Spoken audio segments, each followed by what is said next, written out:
भ्रष्टाचार में भरी हुई है नगर पालिका है। इसने वाइंड पैसे खा के चक्कर में पूरी उन्होंने बनाया है। भ्रष्टाचार से लड़ने वाले लोग शहर में टिक नहीं पाते, इसके ऊपर भी बात करेंगे। 3 साल से मेरे यहाँ के पियून से लेके ऊपर अधिकारी लोग सब पहचानते मुझे, चप्पल घिस गए मेरे। कमिश्नर साहब जो आज यहाँ बैठे हुए हैं वो शहर का विकास करने आए हैं कि विनाश करने आए हैं? पूरा गटर के अंदर से पानी की पाइप की लाइनें गई हुई है, वो टूटी हुई है, फटी हुई है, तो भान पानी उसके अंदर से मिलके घरों के अंदर सप्लाई हो रहा है।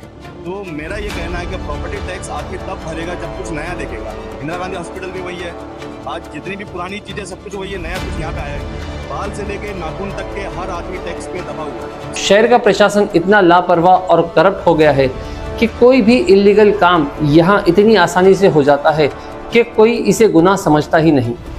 ये कमिश्नर भ्रष्टाचार, ये कमिश्नर है, उसको पैसा मांगता है और नीचे के लोगों को पैसे के लिए बाम्बू डाल के ये पैसा कमा के उसको ला के देते हैं। अब 4 साल बाद एक और नया आईएएस ऑफिसर अनमोल सागर हमारे शहर में आए हैं म्युनिसिपल ऑफिसर की पोस्ट पर। अब देखना यह है कि क्या अनमोल सागर अपनी कुशलता और प्रभुता से इस शहर का उद्धार कर पाते हैं। क्या आप नसों की तकलीफ से परेशान हैं, जैसे वेरिकोज वेन, डीवीटी, विनोग्राफी, गैंग्रीन या फिर कैंसर? भिवंडी के एकमात्र इंटरवेंशनल रेडियोलॉजिस्ट डॉक्टर गुलाम मारफानी से कंसल्ट कीजिए, आपकी हर तकलीफों का बेहतरीन इलाज होगा। डॉक्टर गुलाम मारफानी ने अपनी इस डिग्री में गोल्ड मेडल हासिल किया है और अब अपने शहर भिवंडी में प्रैक्टिस कर रहे हैं। साथ ही छाती या पेट से पानी निकालना, लिवर एब्सेस या फिर डायलिसिस के लिए परमानेंट कैथेटर डालना, ये सभी प्रोसीजर किए जाते हैं। Only at mother care hospital, above Nishan hotel, before Hafizi Baba दरगाह, भिवंडी। साल 2024 जुलाई का महीना, एक 15 साल की बच्ची अपने छोटे भाई के साथ स्कूल से घर वापस लौट रही थी। तेज बारिश हो रही थी, तभी वो एक नाले के पास से गुजरती है और पानी के तेज बहाव में लड़की को बहा कर ले गया। बच्ची की मौत हो जाती है। वहीं अगस्त 2024 एक 5 साल की बच्ची रेशमा नाम की घर से निकली और नाले में गिर गई और आज तक उसका कोई पता नहीं चला। घटना ये भिवंडी के नाला पार काकोबाई चाल के पास की है। और सिर्फ 2024 ही नहीं, 2023 में भी ऐसे कई मासूम जान भिवंडी शहर में भारी बारिश में हुए हादसों में गई है।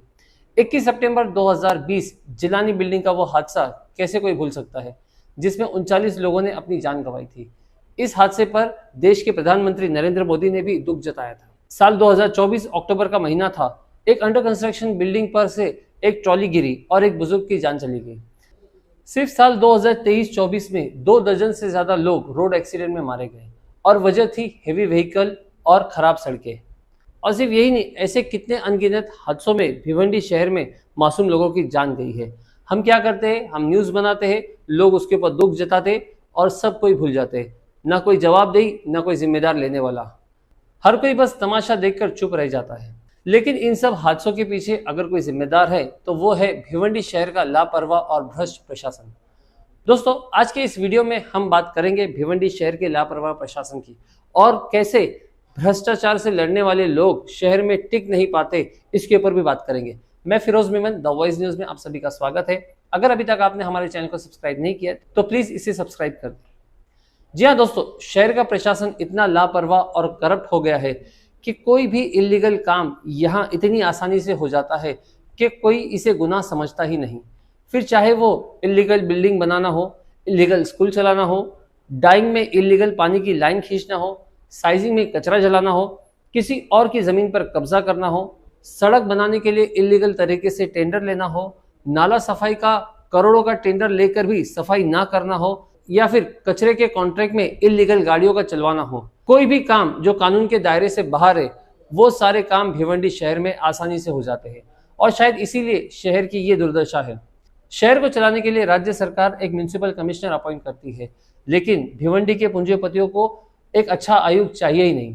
आपको याद होगा सितंबर 2016 में एक आईएएस ऑफिसर आए थे, डॉक्टर योगेश मसे। उन्होंने आते ही महानगर पालिका में चल रहे भ्रष्टाचार पर रोक लगाना शुरू कर दिया था। अक्टूबर 2016 में उन्होंने महापालिका मुख्यालय में चल रहे साफ सफाई के कॉन्ट्रैक्ट पर रोक लगाई थी। उनका कहना था कि 1 महीने में क्या इतना फिनाइल और इतना डिटर्जेंट लगता है सिर्फ एक ऑफिस को साफ करने के लिए। उन्होंने उस 2 करोड़ रुपए के कॉन्ट्रैक्ट को घटाकर 80 लाख रुपए का किया था।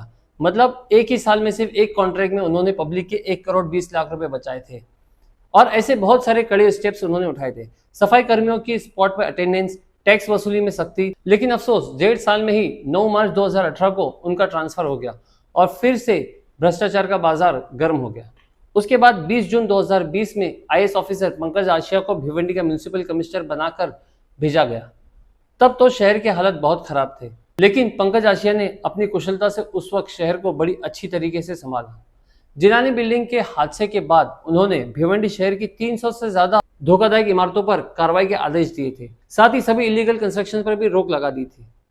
लेकिन ये सब बातें भिवंडी के उद्योगपतियों को राज नहीं आई और महज 1 साल में ही 25 जून 2021 में उनका भी ट्रांसफर हो गया। लेकिन जाते जाते भी पंकज आशिया ने भिवंडी के महापालिका की तिजोरी में बहुत सा फंड रिजर्व करके गए थे। तो दोस्तों, अब 4 साल बाद एक और नया आईएएस ऑफिसर अनमोल सागर हमारे शहर में आए हैं म्युनिसिपल ऑफिसर की पोस्ट पर। अब देखना यह है कि क्या अनमोल सागर अपनी कुशलता और प्रभुता से इस शहर का उद्धार कर पाते हैं या फिर जैसे चलता आया है वैसे ही चलता रहेगा, या फिर उन्हें भी अपने वक्त से पहले वापस भेज दिया जाएगा। लेकिन दोस्तों, एक सवाल भिवंडी की जनता से भी है। आपको क्या लगता है कि शहर में जो कुछ भी हो रहा है उसका जिम्मेदार सिर्फ पालिका प्रशासन है या हमारी भी कोई जिम्मेदारी बनती है?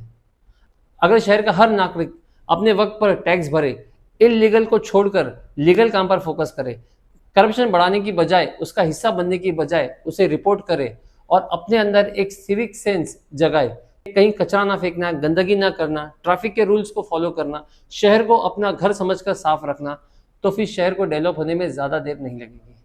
दोस्तों, उम्मीद करते हैं कि हमारा ये वीडियो आपको पसंद आया होगा।